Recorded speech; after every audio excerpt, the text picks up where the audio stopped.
ज्ञानाञ्जनशलाकया ज्ञानाञ्जनशलाकया चक्षुरुन्मीलितं येन तस्मै श्रीगुरुवे नमः। श्रीचैतन्ये मनोभीष्टं स्थापितं येन भूतले स्वयंरूपकदा मह्यं ददाति स्वपदं दान्तिकम्। वन्देऽहं श्रीगुरो श्रीयुतपदकमलम् श्रीगुरून् वैष्णवांश्च श्रीरूपं साग्रजातं सहगण रघुनाथं वितं तं सजीवम् साधयितं सावधूतं परिजनसहितं कृष्ण चैतन्यदेवं श्रीराधा कृष्ण पादान् सगण ललिता श्रीविशाखावांश्च हे कृष्ण करुणा सिन्धो दीनबन्धो जगत्पते गोपेश गोपिका कान्त राधा कान्त नमस्तुते तप्त कांचन गौरांगी राधे वृंदावनेश्वरी रसभानुसुते देवी प्रणमामि हरिप्रिये। वाञ्छाकल्पतरुभ्यश्च पतिता कृपा सिन्धुभ्यः च पतितानां पावनेभ्यो वैष्णवेभ्यो नमो नमः।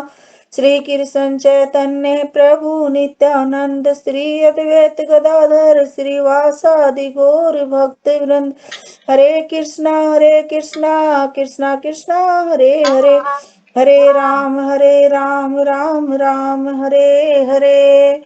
ओम नमः विष्णुपादाय कृष्ण प्रेष्ठाय भूतले श्रीमते भक्ति वेदांता स्वामिने इति नामिने नमस्ते सारस्वते देव गौरवाणी परिचारिणे निर्विशेषा शून्यवादी पाश्चात्य देश तारिणे। हे कृष्णा माता दंडवत प्रणाम सभी माताओं को।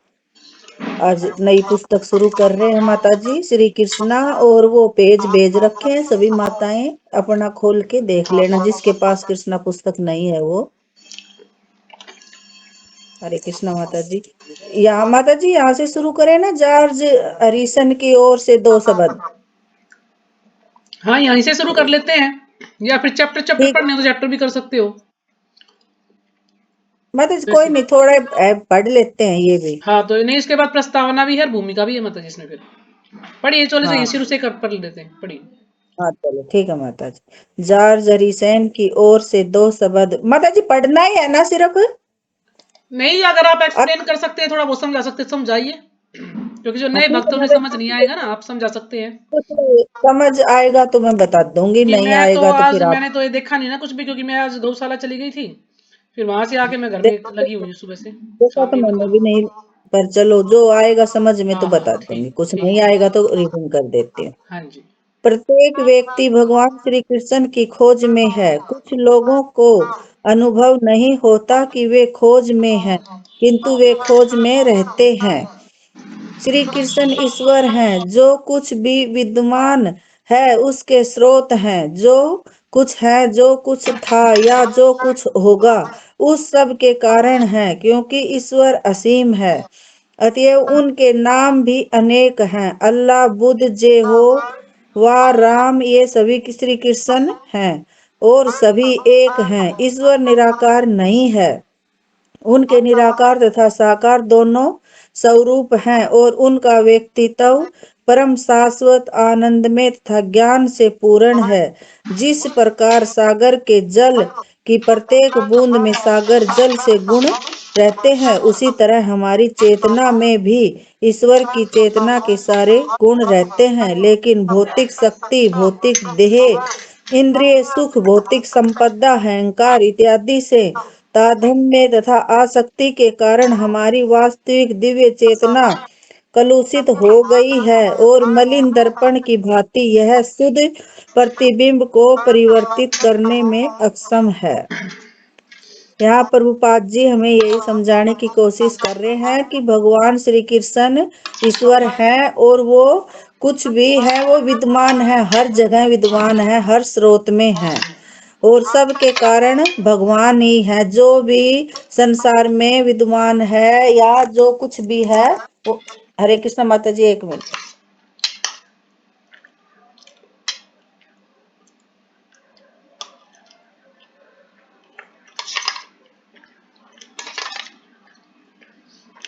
हरे कृष्ण। तो यही बताने की कोशिश कर रहे हैं प्रभुपाद जी, जैसे कि भगवान के अनेक नाम हैं, अल्लाह, बुद्ध, जेहो, राम, और ये सभी भगवान के स्रोत हैं। और भगवान निराकार नहीं है, और वैसे निराकार तथा साकार दोनों भी रूप हैं भगवान के। और इनका जो व्यक्तित्व स्वभाव है वो परम शाश्वत और आनंद में और ज्ञान से पूर्ण है। जिस प्रकार सागर का जल है वो पूरा सागर भी खारा है और एक बूंद भी खारी है, तो उसी के अंदर सारे गुण होते हैं। उसी तरह हमारी चेतना भी ईश्वर की चेतना के सारे गुण रहते हैं। कि हमारे अंदर भी वो गुण तो है, लेकिन हमारे अंदर भगवान तो समुंदर है और हम एक बूंद हैं, ऐसे प्रभुपाद जी समझाने की कोशिश कर रहे हैं। और जो भी हमारी भौतिक शक्ति है, देह, इंद्रिय सुख और भौतिक संपदा, वो हमारी तो सब अहंकार से भरी हुई है। लेकिन भगवान की अहंकार से अलग है, कि उनमें अहंकार और ये जो चीजें हैं भौतिक देह इंद्रिय सुख, ये उनमें नहीं है। और हमारी इनसे हमारी चेतना कलुषित हो गई है, और एक मलिन दर्पण की तरह है। कि भाई एक मलिन जब शीशा होता है उसके ऊपर इतना वो जमा होता है गंध, तो वो हमें उसको साफ नहीं कर, जब साफ करेंगे तब हमारा चेहरा दिखेगा। वैसे ही हमारी आत्मा और हमारी अंदर की जो है वो भी हमारी सुप्त अवस्था में है। जब हम भगवान का नाम लेंगे तब हमारा अंदर की आत्मा और हमारी जो अंदर की गंदगी है वो साफ होगी। हम बाहर बाहर से साफ कर रखी है, लेकिन अंदर तो हमारे पूरा गंद जमा हुआ है, तो वो सिर्फ भक्ति से ही गंद साफ होगा हमारा। जन्म जन्मांतरों में हमने क्षण भंगुर के साथ अपना संसर्ग बढ़ाया है, और नश्वर शरीर को जो अस्थियों तथा मांस की गठरी के समान है, हमने गलती से आत्म रूप मान लिया है, और इस क्षण भंगुर स्थिति को ही अंतिम मानने की भूल की है।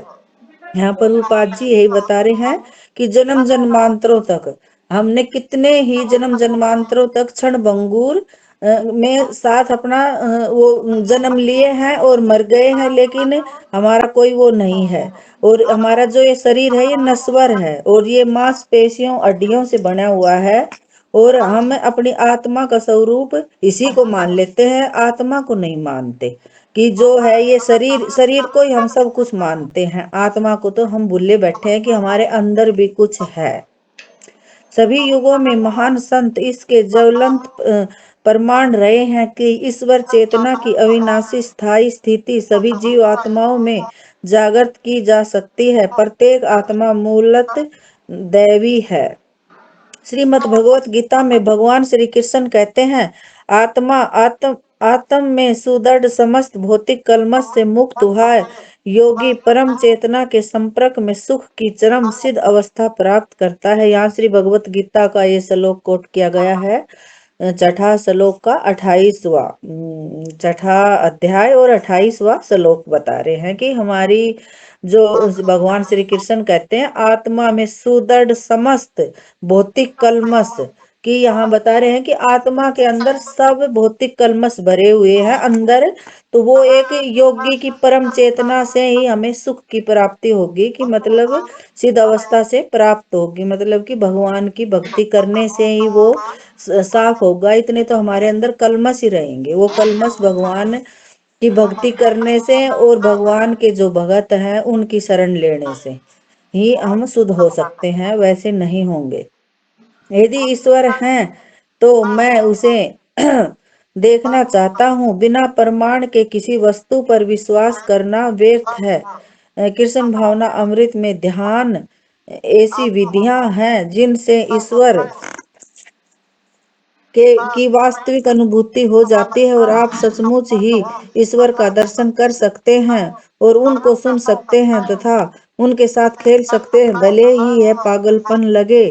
लेकिन ईश्वर सचमुच हैं और वास्तव में आपके साथ हैं। यहाँ यही बता रहे हैं प्रभुपाद जी, जैसे कि ईश्वर को उसे देखना, यदि ईश्वर है तो मैं उसे देखना चाहता हूँ, और बिना प्रमाण के किसी वस्तु पर विश्वास करना व्यर्थ है। ये शायद मायावादी बोल रहे हैं कि अगर ईश्वर है तो हमें उसको देखना चाहते हैं, तो आप दिखा सकते हो, ऐसे बोल रहे हैं। तो कृष्ण भावनामृत और ये फिर जिसमें की वास्तविक अनुभूति हो जाती है, और जो भगवान का भगत होता है और जो इतना शुद्ध हो जाता है कि उसको अनुभूतियां होने लगती हैं। और जैसे कि जगन्नाथ जी थे, एक कोई था कि वो आया कि भाई मैं जगन्नाथपुरी दर्शन करने के लिए जाता हूँ, और बोलते हैं कि भाई जगन्नाथपुरी दर्शन के बाद सीधे भगवत धाम चले जाते हैं।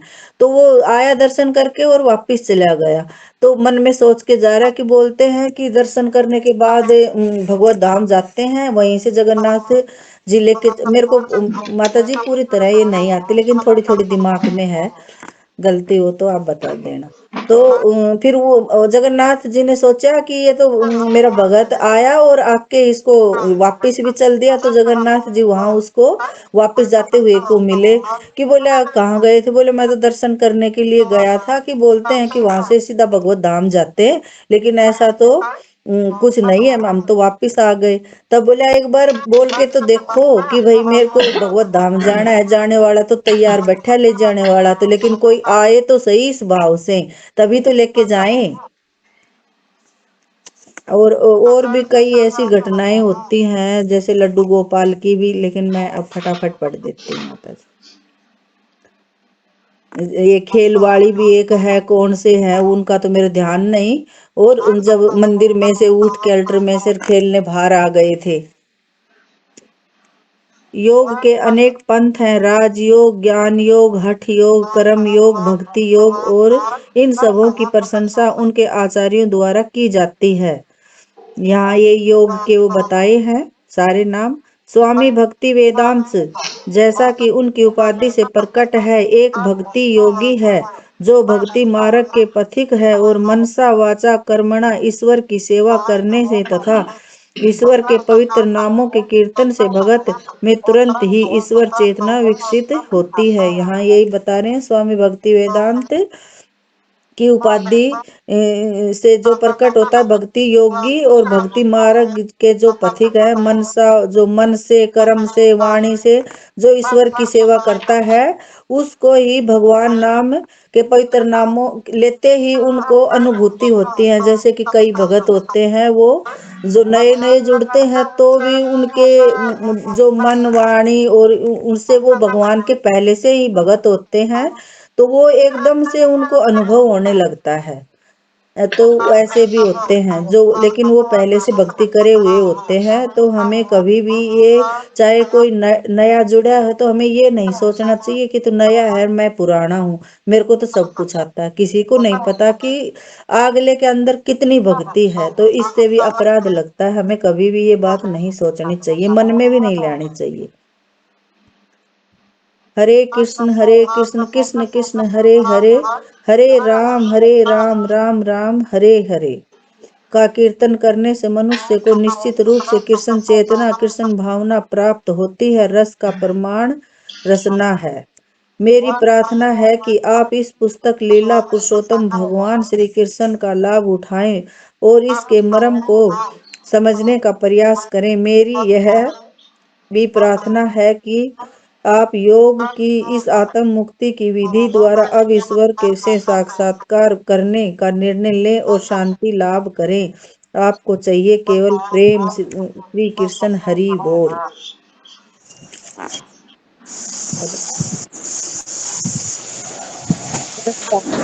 तो ठीक है, आगे आगे पढ़िएगा माता जी, प्रस्तावना प्रस्तावना पढ़िएगा। ये हाँ ठीक है जॉर्ज माता जी। हरिसन की तरफ से दो शब्द ना, जॉर्ज हरिसन शायद बोल रहे हैं, इसमें ये बता रहे हैं। अब आगे हम्म, प्रस्तावना दी गई है, तो प्रस्तावना को शुरू कीजिए। ठीक है माता जी। ये शायद भागवतम का श्लोक है। निवर्त तसई रूप गिया माना दे भव सोधा, अछोत्र मनोभिरामत क उत्तम सलोका गुणोनुवादत पुमान विरजयते विना पशु घनात्। श्रीमद् भागवतम 10 अध्याय 10 नकेंटो 10 और पहला अध्याय श्लोक संख्या 4। पाश्चात्य देशों में जब कोई व्यक्ति श्री कृष्ण जैसी पुस्तक के आवरण पृष्ठ को देखता है तो वह तुरंत पूछता है, श्री कृष्ण कौन है, श्री कृष्ण के साथ यह किशोरी कौन है, आदि आदि। यहाँ यही बता रहे हैं कि जो पाश्चात्य देश हैं उनमें जो भी श्री कृष्ण की पुस्तक को देखता है तो ये पूछते हैं ये किशोरी कौन है और ये श्री कृष्ण कौन है। जैसे कि वो एक प्रभु जी नहीं है कि शायद वहाँ के है माता जी, कौन से है रसिया के। तो वो अपनी वो एक दिन द्वारका में भी लेक्चर दिया था तो वो अपनी सारी कहानी नहीं बताते हैं कि मेरे को किसी ने वो भगवत गीता दी तो मैं बोले ये कौन है, मैं बोल रहा ये लड़की कौन है भगवान की पात्री पात्री फोटो प्रभु देखी। जी, पात्री प्रभु है ना, हाँ रशिया की। हाँ जी, नहीं उनकी आत्री नहीं माता जी, वो तो और ही पात्री नाम है पात्री उनका। पात्री हाँ प्रभु जी वो, उनका नाम। हाँ यही है। तो वो बोल रहे कि भाई ये लड़की कौन है और उसने मेरे को भगवत गीता दी तो मैं दर दर दर दर दर दर दर दर करता हुआ वो धृतराष्ट्र मेरे से नहीं पढ़ा गया इतनी देर। और फिर उसको उसने भगत को मेरे को कैसे दई, मैं लेता भी नहीं, मैं बहुत बड़ा कमांडर था वहां में आर्मी में। तो उसने बोला कि ये युद्ध की कलाएं सिखाती है तो मैंने तुरंत ले ली। तो नहीं तो पता नहीं, बोले मैं नहीं लेता, लेकिन उसने युद्ध का नाम लिया तो बोले आर्मी के अफसरों को तो युद्ध की ज्यादा वो रहती है। तो मैंने ले ली वो बुक। तो मैं पहला श्लोक पढ़ने लगा तो धर धर धर धर करता ही रहेगा, तो मैंने सोचा कि ये तो मेरे को एक साल में भी नहीं पढ़ी जाएगी। और उसने फिर मेरी इतनी जिंदगी बदली कि भाई मैं धोती कुर्ता पहनने लगा, चोटी रखने लगा। तो मेरा जो पापा मेरे को एक बार रास्ते में मिले तो वो बोले ये मेरे को ऐसे ऐसे टेढ़ा टेढ़ा देख रहे तो उनको शर्म लगी तो ऐसे हाथ लगा के और वो चले गए कि ये मेरा बेटा नहीं हो सकता। फिर मेरी माँ, मैं घर में गया तो मेरी माँ भी बोल रही कि बेटा तू घर छोड़ के चला जा। और तू बोले क्यों माँ, मम्मी क्यों चला जाऊं, कि नहीं बेटा हमें शर्म लगती है तेरे को देख के। तो बोला नहीं माँ मेरे को देख के शर्म की रिश्तेदार आते हैं पड़ोसी सभी हंसते हैं। बोले माँ एक दिन तो आपको मेरे ऊपर बहुत गर्व था। बोले हाँ बेटा जब मेरे को बहुत गर्व था तो इतना बड़ा अफसर बना, लेकिन अब तेरा ये पहनावा तेरी ये चोटी एंटीना ये मेरे को सब शर्म लगती है, कोई भी देखता है तू घर छोड़ के चला जा। बोला ठीक है माता मैं चला जाऊंगा। मैं 27 साल तक घर से बाहर रहा। फिर ये रसिया का और ये यूक्रेन कौन सी जगह है उनका युद्ध हो रहा था तो मेरे पिताजी रसिया के, माता रसिया की है, पिताजी कौन सा देश है दूसरा जो लड़ाई हो रखी है दोनों। और फिर मैंने एक दिन मेरी माता के पास फोन किया तो मेरी माता को मैं बोला तू आ जा यहाँ। तो मेरी माता आने के लिए तैयार हो गई, क्यों परेशान थी। तो वो उसमें टिकट करवा दी हवाई जहाज में। तो फिर वो आई यहाँ दिल्ली एयरपोर्ट पे उतरी तो उसकी कोई, मेरी माँ इंग्लिश जानती नहीं थी। और फिर यहाँ उतरी तो वो इतनी सब पुलिस वाले और वो एकत्रित हो गए और भीड़ जाम लग गया यहाँ कि भाई ये कौन है, इसकी आवाज हम समझ नहीं रहे। और मैं मेरी माँ को ढूंढने लग रहा कि कहीं इधर उधर से निकल ना जाए। तो एक पुलिस वाला आया 3 स्टार लगा के लगा रखा कि मेरे से रिक्वेस्ट कर रहा कि एक जर्मन वो ईरान की है और उसकी आवाज आप पहचान सकते हो प्रभु जी। जब मैं बोले नहीं इतने में तो मेरी माँ निकल जाएगी इधर उधर से, बोले नहीं एक बार चलो, वहां तो बहुत ज्यादा भीड़ लग गई। तब फिर मैं गया तो देखा तो मैं बोले ये तो मेरी मम्मी है। तब फिर मैं मेरी मम्मी को लेके और पूरा वहाँ वो करवाया उसको यात्रा सभी जगह हरिद्वार हर जगह। और हरिद्वार जब नहाने के लिए लेके गया तो गंगा में घुसा के मैं बोल रहा बोल हरे कृष्णा कृष्णा कृष्णा हरे हरे हरे राम राम राम हरे हरे। तो मेरी माँ को ये पूरा नाम नहीं आ रहा, लेकिन मैं भी निकलने नहीं दिया, तब तक पूरा नाम नहीं बोलेगी इतने बाहर नहीं निकलने दूंगा। और फिर मेरी माँ पे इतनी कृपा हुई कि बहुत ज्यादा मेरी माँ हर जगह स्नान करवा के लाया, दर्शन करवा के लाया। और फिर मेरी माँ को 4-5 महीने बाद ही कैंसर हो गया और वो 4-5 महीने भक्तों ने उसकी इतनी सेवा करी। तो फिर वो बोल रही कि भाई मैंने तो मेरा एक बेटा दिया था लेकिन मेरे के पास तो बहुत ज्यादा मेरे को बेटे मिले हैं। और फिर जब उनका आखिरी समय आया तो वो बोली मेरे को यहाँ हॉस्पिटल में नहीं रहना, वृंदावन लेके चलो मेरे को। और फिर वो उनको वृंदावन लेके गए और उन्होंने बता दिया कि 2 दिन के बाद मैं शरीर छोड़ दूंगी।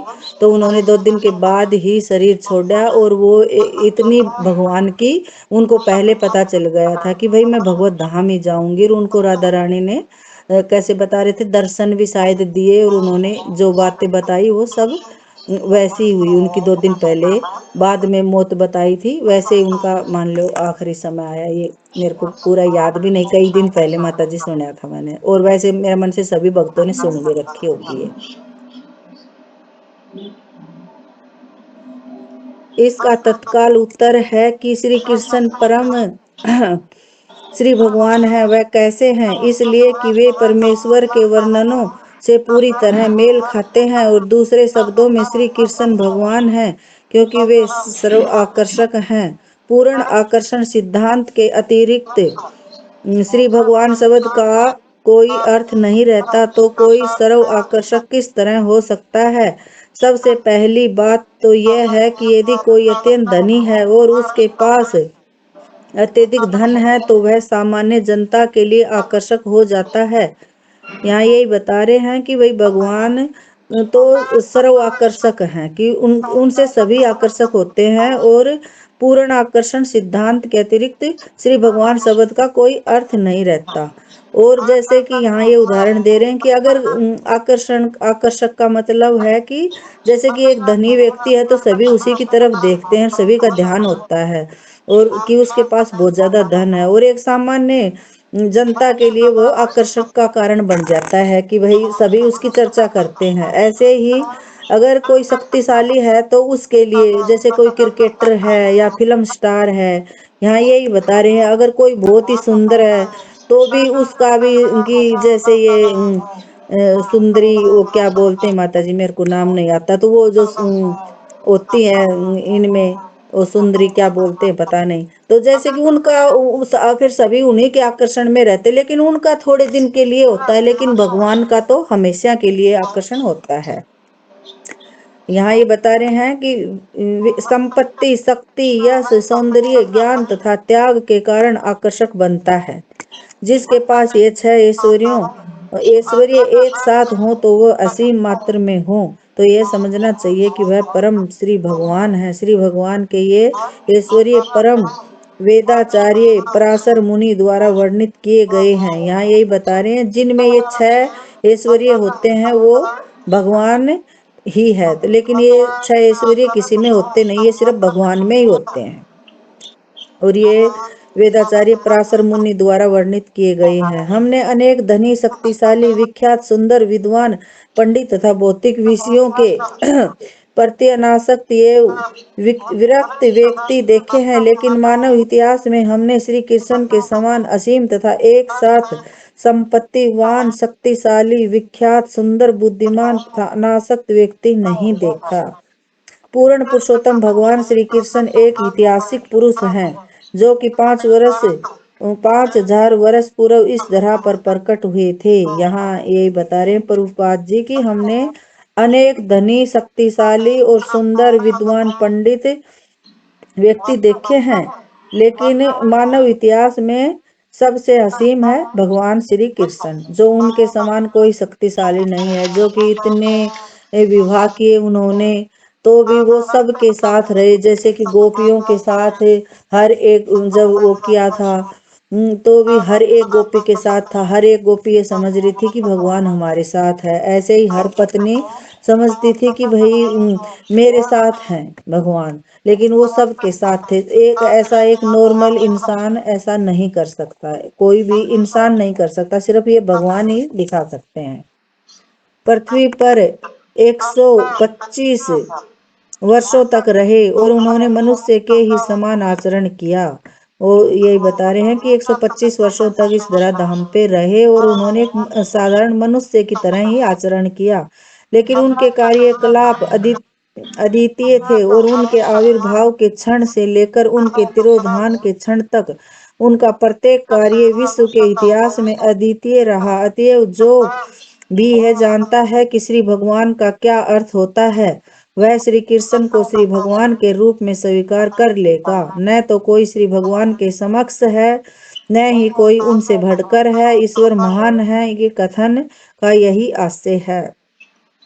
संसार में अनेक प्रकार के लोग हैं जो ईश्वर के विषय में भिन्न भिन्न प्रकार से बातें करते हैं, लेकिन वैदिक वाङ्मय के अनुसार तथा समस्त युगों में शंकर, रामानुज, माधव, विष्णु स्वामी महाप्रभु, श्री चैतन्य जैसे महान आचार्यों तथा उनकी शिष्य परंपरा के समस्त अनुयायियों के अनुसार सबों ने एक स्वर से स्वीकार किया है कि श्री कृष्ण भगवान हैं। जहाँ तक वैदिक सभ्यता को मानने वाले हम लोगों का प्रश्न है कि हम सभी समग्र ब्रह्मांड के वैदिक इतिहास को स्वीकार करते हैं, जिसमें स्वर्गलोक, मर्त्यलोक तथा पाताललोक नामक विविध लोक हैं। आधुनिक इतिहास में 5000 वर्ष की पूर्व घटनाओं के साक्ष्य नहीं दे सकते हैं, और मानव विज्ञानियों का कहना है कि इस लोक में 5000 वर्ष पूर्व बुद्धिमान जीवों का उदय नहीं हुआ था, क्योंकि विकास वहां तक नहीं पहुंच सका था। लेकिन वैदिक इतिहास ग्रंथ, पुराण तथा महाभारत उन मानव इतिहासों का उल्लेख करते हैं जो विगत लाखों करोड़ों वर्षों पूर्व तक विस्तीर्ण हैं। यहाँ पर उपाध्याय जी यही बता रहे हैं कि जो यहाँ के लोग हैं कि भौतिक संसार के, वो कहते हैं कि 5000 वर्ष साल का कोई भी मान लो वो नहीं है, कि 5000 साल पहले भगवान यहाँ धराधाम पर आए थे या ऐसी कुछ लीलाएं हुई थी। लेकिन यहाँ जो हमारे ग्रंथ हैं, पुराण, महाभारत, ये है, ये इनमें लाखों करोड़ों वर्षों की भी सभी घटनाएं लिखी हुई हैं। मेरे को तो माता जी इतना ही पता, आप बता देना फिर। उदाहरणार्थ इन साहित्यिक ग्रंथों से हमें श्री कृष्ण के आविर्भाव तथा तिरोधान का लाखों करोड़ों वर्ष पूर्व का इतिहास प्राप्त होता है। श्रीमद् भगवत गीता के 4th अध्याय में भगवान श्री कृष्ण अर्जुन को बताते हैं कि इसके पूर्व उनके तथा अर्जुन के कई जन्म हो चुके थे, जिनका स्मरण उन्हें है किंतु अर्जुन को नहीं है। यहाँ यही बता रहे हैं कि भगवान श्रीमद् भगवत गीता के 4th अध्याय में कि श्री कृष्ण में और अर्जुन में यही फर्क है कि भगवान को तो अपने हर एक जन्म का पता है, लेकिन अर्जुन को नहीं पता। तो यही फर्क है, जिनका स्मरण, हमारा तो एक जन्म के बाद ही हमारा स्मरण खत्म हो जाता है, लेकिन भगवान का कभी स्मरण खत्म नहीं होता। भले ही अर्जुन एक महान योद्धा तथा कुरुवंश का सुसंस्कृत सदस्य रहा हो, फिर भी वह था तो एक सामान्य पुरुष ही। चाहे वो कितना ही शक्तिशाली हो, लेकिन फिर भी एक सामान्य व्यक्ति ही था वो। जबकि भगवान श्री कृष्ण अपार ज्ञान में धारक हैं। चूंकि श्री कृष्ण का ज्ञान अपार है, अतएव उनकी स्मरण शक्ति भी असीम है। और यहाँ यही बता रहे हैं प्रभुपाद जी की भगवान श्री कृष्ण का ज्ञान भी अपार है और उनकी स्मरण शक्ति भी असीम है, कि वो कभी भूलते नहीं, कि उनको हर एक जन्म की, हर एक आदमी की, सबका उनके पास वो है कि भाई कौन आदमी, जैसे कि भीष्म पितामह ने पूछा, धृतराष्ट्र ने पूछा, तो उन्होंने तुरंत बता दिया था कि जब इतने साल पहले, तेरा 50वां जन्म पहले तूने ये काम किया था, तब ये हुआ। और ऐसे ही धृतराष्ट्र को बता दिया था। भगवान श्री कृष्ण का ज्ञान इतना पूर्ण है कि वे भूतकाल में लाखों करोड़ों वर्ष पूर्व की अपनी आविर्भाव की घटनाएं स्मरण रखते हैं, लेकिन अर्जुन की स्मृति का ज्ञान काल तथा देश द्वारा सीमित है, क्योंकि वह सामान्य मानव प्राणी है। श्रीमद् भगवत गीता के 4th अध्याय में भगवान श्री कृष्ण कहते हैं कि लाखों वर्ष पूर्व सूर्यदेव विवस्वान को दिया गया उपदेश उन्हें आज भी स्मरण है। ये भगवत गीता के 4th अध्याय में भगवान श्री कृष्ण कह रहे हैं कि लाखों वर्षों पहले जो भगवान ने सूर्यदेव ने विवस्वान को दिया हुआ ज्ञान, और विवस्वान ने दिया मनु को, जो मनुष्यों का पिता है शायद, और मनु ने दिया इक्ष्वाकु को। माता जी सही है या गलत? मैं तो वैसे बोल रही हूँ। बिल्कुल सही बता रहे माता जी, बिल्कुल सही। सही है, पता नहीं वैसे दिमाग में आ गया तो मैंने ना ना बता ना, दिया, वैसे सही है, मेरी सुनते याद। सुनते सुनते सुनते बार बार याद हो जाती चीजें। अब कोई कोई पता नहीं कैसे रह गई, नहीं मेरे तो कहाँ याद हम्म। रहती है। आजकल यह फैशन बन गया है कि नास्तिक श्रेणी के लोग कुछ योग विधियों के द्वारा ईश्वर बनने का प्रयत्न करते हैं। सामान्यता ऐसे नास्तिक अपनी कल्पना या ध्यान शक्ति के बल पर अपने को ईश्वर घोषित कर देते हैं। श्री कृष्ण इस प्रकार के ईश्वर नहीं है। वे न तो ध्यान की कोई योग विधि का निर्माण करके ईश्वर बनते हैं, न यौगिक आसनों की कठोर तपस्या करके ईश्वर बनते हैं। सच बात तो यह है कि वे कभी ईश्वर नहीं बनते, क्योंकि वे समस्त परिस्थितियों में सर्वेश हैं। यहाँ प्रभुपाद जी यही बता रहे हैं, जैसे कि ईश्वर बनने की, जैसे कि जो योगी हैं, एक बार यहाँ प्रभु जी भी कई बार बताते हैं कि आज तक वाले टीवी पे इतने वो कुछ हुआ था एक बार इंटरव्यू वगैरह, तो पता नहीं कितने दशक कितने तो ये कल की भगवान आ गए थे कि मैं भी कल की अवतार हूँ, मैं भी कल की अवतार हूँ। तो ऐसे ही बता रहे हैं, लेकिन भगवान ना तो ईश्वर थे, भगवान तो सर्वेश हैं, वो तो मान लो सर्वा सर्वी है, सब कुछ वो ही है। श्री कृष्ण अपने मामा कंस के बंदी गृह में, जहाँ उनके पिता माता पिता बंदी बना कर रखे गए थे, अपनी माता के गर्भ से चतुर्भुज श्री विष्णु नारायण के रूप में प्रकट हुए। तब उन्होंने बाल रूप धारण करके अपने पिता से कहा कि वे उन्हें नंद महाराज तथा उनकी पत्नी यशोदा के घर ले चले। यहाँ प्रभुपाद जी बता रहे हैं कि जब श्री कृष्ण का बंदी गृह में जन्म हुआ, तो पहले उन्होंने प्रकट हुए थे। उन्होंने जन्म नहीं लिया, प्रकट ही हुए थे और चतुर्भुज रूप में प्रकट हुए थे। तब उन्होंने बताया कि भाई मैं मेरे को वहां लेके चलो। तब उनके पिता वहां उनको लेके गए थे, और वो नारायण के रूप, विष्णु नारायण के रूप में प्रकट हुए थे, लेकिन फिर बाद में उन्होंने अपना बच्चे का रूप धारण किया था। और जब वो नंद महाराज और पत्नी यशोदा के घर लेके गए, अभी श्री कृष्ण छोटे से बालक ही थे कि विकराल राक्षसी असुरनी पूतना ने उन्हें मारना चाहा, लेकिन उन्होंने उनका स्तनपान करते हुए उनका प्राणांत कर दिया। और यह तो है, मान लो कि राक्षसी वो आई थी, कितने और भी आए थे असुर बड़े बड़े, उनको सबको उन्होंने खत्म कर दिया था। और राक्षसी ये पूतना कितनी सुंदर वो बन के आई थी, तो वो लेके उनको चली गई थी, और फिर दूध पिलाने के बहाने से, और दूध पिलाने लगी तो भगवान ने उनके प्राण ही खींच लिए। और उनको फिर वैसे उनको माता का ही दर्जा दिया, क्योंकि कौन से जन्म में शायद वो छोटे से बालक बने थे ना, क्या नाम था उनका, तो उसमें वो बोली देखो कितने सुंदर बालक है, ये तो बहुत ही मैं भी इसको जन्म दूं, शायद ऐसे ही बोली थी। वामन वामन लेकिन रूप जब में आए वो थे ना, मेरे ख्याल में वामन में। वामन अवतार में, और लेकिन फिर उन्होंने देखा कि इन्होंने तो सब कुछ ही तीन पग भूमि में इन्होंने तो छल किया है, तो बोली मेरा ऐसा बच्चा हो तो मैं तो उसको मार दूं, शायद ऐसे बोले थे माता हाँ जी। जी, हाँ जी, हाँ जी, बली महाराज की बहन ने। हाँ, बलि महाराज की बहन। तो भगवान जो हमारे मन में आ जाता है, भगवान हमारी वो इच्छा पूरी करते हैं। हम सोचते हैं हमें ऐसा क्यों मिला, कैसा नहीं, तो ये सब हमारी जो मन में होती है वो बातें हमारी पूरी हो जाती हैं। माता जी कितना और पढ़ूं? बस यही पैराग्राफ पूरा कर दो। हाँ ठीक है माता जी। उन्होंने अच्छा, वास्तविक सर्वेश्वर योग की शाला द्वारा निर्मित ईश्वर में श्री कृष्ण को अभी भी योग का अभ्यास करने का अवसर प्राप्त नहीं हुआ। फिर भी वे पद पद पर अपने शिशुकाल से बाल्यकाल में, फिर बाल्यकाल से किशोर अवस्था में, और किशोर अवस्था से तरुण अवस्था में अपने आप को श्री भगवान के रूप में प्रदर्शित कर रहे हैं। लीला पुरुषोत्तम भगवान श्री कृष्ण नामक इस पुस्तक में मनुष्य रूप में उनके समस्त कार्यकल्पों का वर्णन किया गया है। यद्यपि भगवान श्री कृष्ण सदैव मनुष्यों की भांति आचरण करते हैं, किंतु वे सदैव श्री भगवान की पहचान बनाए रखते हैं। ये अगला पढ़ दो माता जी। चूंकि श्री कृष्ण सर्व आकर्षक है, अतएव मनुष्य को चाहिए कि वह अपनी सारी इच्छाएं भगवान श्री कृष्ण द्वारा पर केंद्रित करें।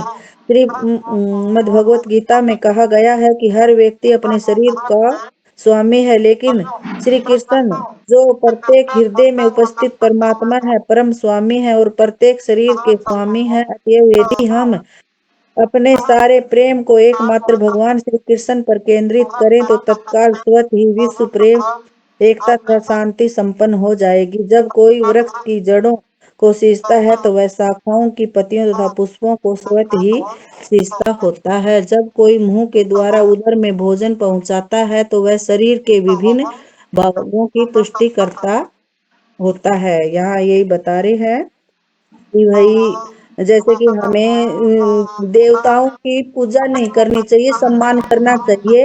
अगर हम भगवान की शरण में आ जाएंगे तो देवता अपने आप प्रसन्न हो जाएंगे। जैसे कि हम एक पेड़ के अगर हम पत्ते पत्ते पे पानी देंगे तो हम माने सभी के ऊपर नहीं कर सकते कोशिश, लेकिन अगर हम जड़ में देंगे तो पूरा पेड़ हरा भरा हो जाएगा। वैसे ही जैसे कि हम भोजन पेट में जाता है हमारा, अगर हम भोजन नहीं खाएंगे तो हमारी सारी इंद्रियां काम करनी बंद कर देती हैं, लेकिन अगर हम भोजन खा लेते हैं तो भोजन सिर्फ पेट में जाता है, हाथों या पैरों में नहीं जाता।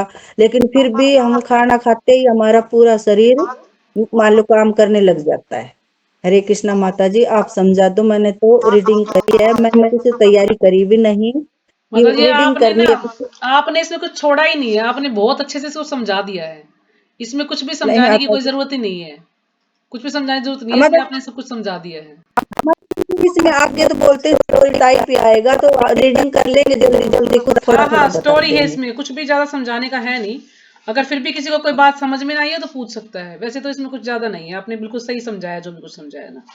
तो यहाँ पे निशान लगा लीजिएगा, कल यहाँ से ही पढ़ना है, ठीक है। मतलब कल अगर मैं देखती हूँ मुझे समय मिला तो ठीक है, नहीं तो कल आप फिर कल इसी को पूरा कर लेना, ठीक है माता जी। क्योंकि तो मेरा माता ना जी फिर अभी 12 तारीख को मेरा एग्जाम है भक्ति शास्त्री का। अच्छा अच्छा तो मेरे पास सिर्फ 2 दिन है अच्छा तैयारी के लिए, क्योंकि अभी कहीं कहीं कहीं जाना पड़ गया ना, और काम वाली की भी छुट्टी वो चली गई है मतलब। तो मुझे घर का भी और सब कुछ देखना पड़ रहा है।